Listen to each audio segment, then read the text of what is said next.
Hi friends, இன்றைக்கி வந்து நான் ராகி ரொட்டி பண்ண போகிறேன். அதில் வந்து கடாயில் கொஞ்சம் எண்ணெய் ஊற்றிட்டு பேனில் சீரகம், கறிவேப்பிலை, பெருங்காயம் போட்டிருக்கேன். ஒரு சைடு தண்ணி கொதிக்க வச்சுட்டுருக்கேன். இப்போ வந்து இதில் நம்ம கொஞ்சம் வெங்காயம் போட்டுக்கலாம். ஒரு 3 வெங்காயம் கட் பண்ணி வச்சுருக்கேன். இதை நம்ம கொஞ்சம் வதக்கணும். வதக்கிட்டு கொஞ்சம் வதங்கினா கொஞ்சம் லைட்டாக உப்பு போட்டுக்கோங்க. இதில் போடணும், நிறைய போட்டுறாதீங்க. சுடு தண்ணி வச்சுருக்கேன், கொதிக்கட்டும். இதுலேருந்து ஒரு அரை கிளாஸ் தண்ணி தனியாக எடுத்து வச்சுக்கோங்க.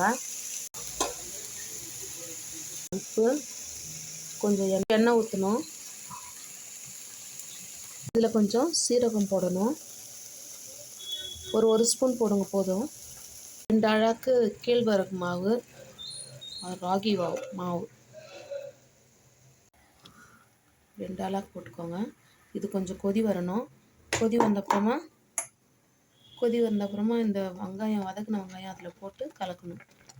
மத்தோட கட்டை அப்படி இல்லைன்னா கரண்டி போடுங்க. இது நடுவில் இப்படி குத்தி வைங்க. அப்போ நடுவில் இருக்கிற மாவு வேகும்.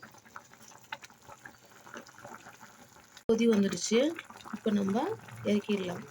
இந்த ஸ்டேஜில் தண்ணி ஜாஸ்தி இருந்ததுன்னா அதில் கொஞ்சம் எடுத்துருங்க. அப்படி கரெக்டாக இருந்ததுன்னா இந்த வெங்காயம் போட்டு கலந்துக்கலாம்.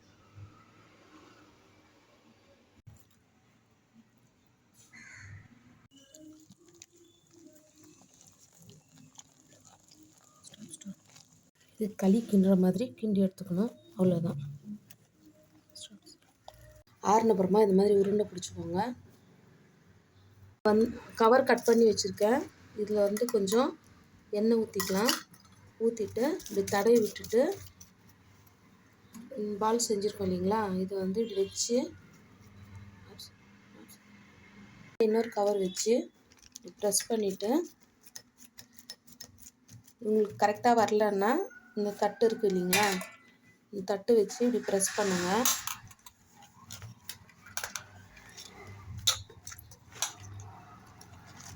உங்களுக்கு ரவுண்ட் ஷேப் வந்துடும். கொஞ்சம் எண்ணெய் ஊற்றி காய வச்சுருக்கேன். இது எடுத்து இதில் போட்டுடணும். போட்டு இதில் கொஞ்சம் எண்ணெய் ஊற்றுங்க. வெந்ததும் இது வந்து திருப்பி போட்டுக்கோங்க. கலர் சேஞ்ச் ஆகிடுச்சுங்களா, முடிச்சு இது எடுத்து ஒரு பிளேட்டில் போட்டுக்கலாம். ராகி கேழ்வரகு அடை ரெடி ஆகிடுச்சு. நான் சாம்பார் வச்சுருக்கேன். அதில் சட்னி எது வேணாலும் வச்சு சாப்பிடலாம். ட்ரை பண்ணி பாருங்கள்.